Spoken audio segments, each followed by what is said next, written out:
যেমন আমি চাল ডাল, তোমার ব্যাংকে টাকা ঢুকেছে তারপরেও তুমি চাল ডাল কিনবা না? হ্যাঁ হ্যাঁ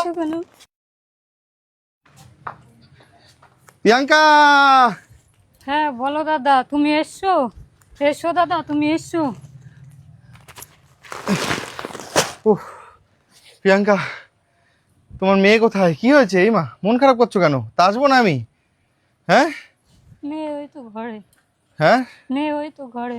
কাঁদছো কেন? আরে কান্নাকাটি কেন করছো? শুনলাম দুদিন ধরে নাকি না খেয়ে আছো। হ্যাঁ, কেন চাল ডাল কেন কেন নি? কিনতে পারিনি, স্বামী অসুস্থ, টাকা পয়সা কাজ করতে পারছে না, যা টাকা কাজ করছে মেয়ের দুধ আনছে। আরে কষ্ট পেও না, কে কষ্ট পেও না, আমার কথা শোনো। মেয়ে কোথায়? মেয়ে ওই তো ঘরে। কই মায়ের দেখি, কাছে। কই মেয়েকে নিয়ে আসো। এই যে মোনা, ও সোনা, ছোট্ট সোনা। মাথাটা আগের থেকে আরো বড় হয়ে গেছে, আর ডাক্তার বলেছে তাড়াতাড়ি অপারেশন করাতে। তাই? হ্যাঁ। হ্যাঁ ঠিক আছে, চিন্তা করো না তুমি, সব ঠিক হয়ে যাবে। হ্যাঁ হুম। কোনো অসুবিধা নেই। তুমি একটা কাজ করো, আমি দেখো যখনই শুনলাম আমি তোমার জন্য চাল নিয়ে এসেছি, আর এইটার মধ্যে অনেক কিছু নিয়ে এসেছি, বুঝতে পারলে তো? মোটামুটি যা আমি এনেছি তোমার 1 মাস এইটা দিয়ে ভালো মতো সংসার চলবে, তোমার কোনো চিন্তার কারণ নেই। হ্যাঁ হ্যাঁ। তোমার কোনো অসুবিধা নেই। এ কি ও কান্না করছে কেন? কোনো চিন্তা নেই শোনা, তুমি ভালো হয়ে যাবা, তুমি খুব শিগগিরই ভালো হয়ে যাবা। হ্যাঁ তুমি খুব তাড়াতাড়ি ভালো হয়ে যাবে শোনা। কোনো চিন্তা নেই তোমার। না না না কান্না করবা না। তা তুমি দুদিন ধরে না খেয়ে কেন রয়েছো? হ্যাঁ স্বামী অসুস্থ, কাজ টাজ করতে পারে না। আচ্ছা প্রিয়াঙ্কা, আমি যে তোমার জন্য এগুলো নিয়ে এসেছি, চাল ডাল, এই যে খাবার দাবার, তুমি খুশি হয়েছো তো? আমি খুব খুশি হয়েছি। আর কোনো চিন্তা নেই তো? না, আর কোনো চিন্তা নেই ভাই। তা তোমার তো ব্যাংকে টাকা ঢুকছে না? হ্যাঁ। হ্যাঁ তোমার ব্যাংকে টাকা ঢুকেছে, তাও তুমি চাল ডাল কেন নি? হ্যাঁ এই চাল ডাল দেবো না, এই চাল ডাল চলো তো, চাল ডাল চলো। এই যেমন আমি চাল ডাল, তোমার ব্যাংকে টাকা ঢুকেছে তারপরেও তুমি চাল ডাল কিনবা না? কি হয়েছে হ্যাঁ দাদা, চলে হ্যাঁ আসছো কেন? এই কি পায়ে হচ্ছে কেন? তুমি ওঠো। কি হয়েছে মানে? তোমার ব্যাংকে টাকা ঢুকেছে বলছো, তারপরে তুমি হচ্ছে কি চাল ডাল কেন নি কেন তাহলে? টাকা ঢুকেছে ওইটা তোমার মেয়ের চিকিৎসা করানোর জন্য। আমি কেন চাল ডাল আনবো সেই টাকা দিয়ে? এ কি কান্না করছো কেন তুমি? কেঁদো না কেঁদো না কেঁদো না, আমার কথা শোনো, আমার কথা শোনো। আরে বাবা ঠিক আছে, আমি বুঝতে পারছি ওটা তোমার মেয়ের চিকিৎসার জন্য দিয়েছে মানুষ, তাই বলে তুমি ওখান থেকে যদি 200-100-500 টাকা খরচা করে সংসারটা চালাও, এতে কোনো অসুবিধা হবে না। তুমি এত ভেঙে পড়ছো কেন, এত কান্না করছো কেন? দেখেছো, দেখো কত সততা ওর মধ্যে। হ্যাঁ মেয়ের চিকিৎসার জন্য টাকা বলে একটা টাকা ওখান থেকে ভাঙছে না। হ্যাঁ সত্যি ওর সততা দেখে মানে আমি আবার মুগ্ধ হয়ে গেলাম। এ কি কেঁদো না কেঁদো না কেঁদো না কেঁদো না কেঁদো না কেঁদো না কেঁদো না কেঁদো না, এই প্লিজ কেঁদো না, আমার কথা শোনো, আমার কথা শোনো। আমি এগুলো কোথাও নিয়ে যাচ্ছি না, আমি জাস্ট এমনি বলেছি তোমাকে, তুমি কি বলো সেটা শোনার জন্য।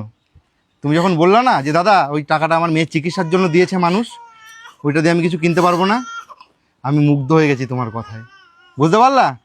চলো এগুলো তোমার, আর কোনো চিন্তা নেই, এখানে যা আছে তোমার মোটামুটি 1 মাস চলে যাবে সংসার। নাও এটা তুলে নাও, ঠিক আছে? হে রে তেলটা মনে হয় ফেটে গেছে গো। প্রিয়াঙ্কা এটা কিছু করো, এটা কিছু আছে ইয়ার মতো, এ নাও ওই যে চাপ লেগেছে মনে হয়, এ নয় এগুলো নাও। এটা কিছু এইটুকু তো হবে না, এটা বড় কিছু নিয়ে আসো তো, এটা বড় কিছু নিয়ে আসো। মাসিমা আমি এগুলো এনে ভুল করিনি তো কোনো? না ভালো করেছো, হ্যাঁ খুব ভালো কাজ করেছো, ওদের খুব উপকার হয়েছে। না কি বলো তো, এইগুলো না আমার একটা ভিডিও হচ্ছে, বুঝতে পারলা তো? এইটা না মানুষ দেখবে, কোনো অসুবিধা নাই তো এগুলো মানে দেখলে? না কৃষ্ণনগর করছো, সেটা ভিডিও চলে এসেছে, সবাই কৃষ্ণনগরে করেছিলাম, দেখেছিলেন? নিয়ে গেছে, একটা ফ্যান কিনে দিচ্ছে তুমি। হ্যাঁ এত কিছু নিয়ে এসেছে, ওদের আর ভালো হয়েছে। ওই যে একটা বাচ্চা পিকনিক না, একটা ছেলের হ্যাঁ কান্না করছে। হ্যাঁ তারপর বর্ধমানে গেছিলাম একটা মেয়ের জন্য। আবার আমাদের মোবাইলে সব চলে এসেছে, তাই? মোবাইলে দেখছি। হ্যাঁ কোনো চিন্তা নেই, তুমি কান্নাকাটি কেন করছো, ঘাবড়াচ্ছ কেন? আমি আছি তো। ফ্যান কিনে দিয়েছে, নাও আলু দিয়েছে, সব দিয়েছে, তাহলে ওরা খেয়ে দিয়ে পাচ্ছে। কোনো চিন্তা করবো না, আমি যতক্ষণ আছি একটা কথা আমি তোমাকে আজকে বলছি শোনো, আমি তোমার বাড়িতে এসে তোমার মেয়ের জন্য ভিডিও বানিয়েছি মানে এইটা নয় যে আমি একটা ভিডিও বানিয়ে দিয়ে চলে গেলাম আর আমার কর্তব্য ফুরিয়ে গেল। উনি এসে এসে দেখতেছে আমি দিখাবা করতে আসি না, বুঝতে পারলা তো? আমি সত্যিকারের একটা মানুষের পাশে দাঁড়াতে আসি, যেন সেই মানুষটা সত্যিকারের উপকারটা হয়। আজকে এই যে জিনিসগুলো আমি দিচ্ছি এগুলো দেখাচ্ছি কেন জানো? যেন আরো 10টা মানুষ দেখে অনুপ্রেরিত হয় যে হ্যাঁ দাদা দিচ্ছে, তাহলে আমরা কেন দিতে পারবো না। সবাই যেন এগিয়ে আসে তোমার পাশে, এই তোমার মেয়েটার যেন চিকিৎসাটা সঠিকভাবে হয়। বুঝতে পারলে আমার কথাটা? তুমি একদম টেনশন করবে না, ঘাবড়াবে না, আমরা আছি। আমি এখানে আছি মানে তুমি একটা কথা মনে রাখবে, আজকে গোটা বেথুয়ার মানুষ তোমার সাথে আছে, তোমাকে সবাই হেল্প করবে, সবাই সাহায্য করবে, গোটা বেথুয়ার মানুষ তোমাকে সাহায্য করবে, আমি বলে দিয়ে যাচ্ছি। মিলিয়ে নিও আমার কথা। গোটা বেথুয়া ডহরির মানুষ যখনই কোনো মানুষের অসুবিধার কথা শোনে না, সবার আগে গিয়ে সাহায্য করে। তুমি কোনো রকম ভাবে টেনশন নেবে না, ধরে রাখতে পারছে না, কত কিনে এসছে, অসুবিধা নেই, অসুবিধা নেই, একটু এভাবে একা ধরা যাচ্ছে না। কোনো টেনশন নেই। এই তেলটা মনে হয় ফেটে গেছে কিনা দেখে নেবেন, আমি ভয়ে তাড়াতাড়ি করে বের করে দিলাম, ঠিক আছে? কোনো চিন্তা করবেন না, এটা তুলে দিচ্ছি আমি ঘরে। দেখি মাসিমা, এই নাও। বাচ্চাটা সুস্থ, এইটাই চাই। একদম বাচ্চা সুস্থ হয়ে যাবে, মা বাবা ঠিক। জানেন তো? থাকে।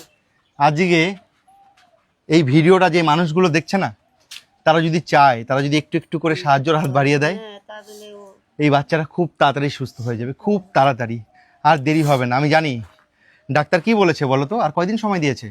ডাক্তার বলেছে খুব তাড়াতাড়ি চিকিৎসা করাতে, ওর খুব অবস্থা খারাপ। যাতে ডাক্তার কাছে যেতে পারে। ও আচ্ছা, প্রবলেম তো তার জন্য বলছে। আরো মাথা বড় হয়ে গেছে, ফুলে গেছে। পারে না, কিছুই করতে পারে না। আমাদের বড়দের মানুষের কিছু হলে আমরা কি বলি, আমাদের এখানে ব্যথা করছে, ওখানে ব্যথা করছে, আমার ভালো লাগছে না, আমাকে ডাক্তার কাছে নিয়ে যাও। হ্যাঁ। কিন্তু এই বাচ্চাটা মুখে তো কিছুই বলতে পারে না, তাহলে বাচ্চাটার কতটা কষ্ট হচ্ছে।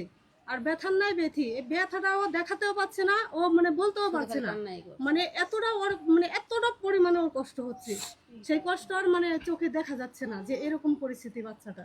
আমি বুঝতে আপনারা পারছি। সবাই সঙ্গে থাকুন। আর আমি আছি আপনাদের সাথে, গোটা বেথুয়া ডহরির মানুষ আছে, গোটা বেথুয়া ডহরির মানুষ আপনাদের সাথে আছে। আপনি কাঁদবেন না দিদিভাই, কাঁদবেন না, আমরা আছি। ও কিভাবে সুস্থ হয়। আমি যখনই শুনেছি না যে ওর বাড়িতে খাবার নেই, আমাকে ফোন করে বলে দিয়েছে পিতিশ যে দাদা চাল ডাল কিছু নেই, এর আগে আমরা দিয়েছিলাম, ফুরিয়ে গেছে। আমি সঙ্গে সঙ্গে সবকিছু নিয়ে চলে এসেছি। কি করে আনবে? এ তো যতদিন না, সুস্থ থাকলে কাজ করতে পারে। ও আচ্ছা আচ্ছা, বাচ্চা দুধ কিনতে হয়, 3 দিন গেলে একটা প্যাকেটের দাম কত, দাম একটা প্যাকেটের দুধের। হ্যাঁ, তাহলে দুধটার কেনার পয়সাই তো থাকে না সময়তে। ও কি করে বাচ্চা ওরা কি করে খাবে? সব না না, শুনেছি যে এখানে অনেকে মানুষ সাহায্য করছে, হেল্প করছে, আমি শুনেছি। দুধ কিনে দেয় বাচ্চার জন্য, সবাই দেয়। কোনো অসুবিধা নেই তোমার, প্রত্যেকটা মানুষ তোমার সাথে আছে। আমি তোমাকে কথা দিয়ে যাচ্ছি, তোমার মেয়ের যতদিন না চিকিৎসা হচ্ছে আমি তোমার সাথে আছি, বাচ্চার মাথাটাই ঠিক আছে? তুমি কোনো চিন্তা করবে না, আমি এখানে কথা দিয়ে যাচ্ছি তোমাকে। হ্যাঁ, তোমার যখনই অসুবিধা হবে, যখনই কোনো জিনিসের প্রয়োজন পড়বে, তুমি আমাকে বলবে, ঠিক আছে। সেটা বাড়ির বাজার হোক, যা জিনিস হোক, তুমি আমাকে জানাবে, ঠিক আছে হ্যাঁ, মাসিমা? তাহলে আমি আসি। আচ্ছা ঠিক আছে, ভালো থাকবেন সবাই। আবার আসবে দাদা। হ্যাঁ হ্যাঁ, আমি দেখবো দেখবো, যথেষ্ট কষ্ট, এভাবেই যেন পাশে থাকতে পারো। অবশ্যই থাকবো। তোমাকে মঙ্গল করুক, ভালো রাখুক। তুমি ভালো থাকো, সুস্থ এই থাকো, বাচ্চাটাকে মানুষের জন্য আসবে, উপকার করো। এরপরেও আসবে, এসে দেখবে। আমি জানি কি পরিস্থিতি দেখছো তো। আমাদের পাড়ার মানুষ, গ্রামের মানুষও বলছে যে মানে এতটাই ভালো, আমাদের গ্রামের মানুষ, পাড়ার মানুষ যে বলছে যে তোমরা আসো, এসে আমরা সবাই মিলে টাকা পয়সা তুলে দেই, তারপরে তোমরা হয়তো ওকে ডাক্তারটা দেখাতে পারবে। বাহ বাহ, বলেছে তো 2-1 দিনের মধ্যেই খুব ভালো। আশা করি সব গ্রামে বেরোবে। আপনাদের সবার কাছে বলছি যে যা পারবেন বা যা যতটুকু সামর্থ্য আছে বাচ্চাটার জন্য আপনারা দান করুন। ঠিক আছে মাসিমা, আসছি তাহলে। হ্যাঁ ঠিক আছে, আসি, তুমি কোনো চিন্তা করবে না, ভালো থাকবা। হ্যাঁ ঠিক। আচ্ছা ওকে, যাও, আবার আসবো অসুবিধা হলে।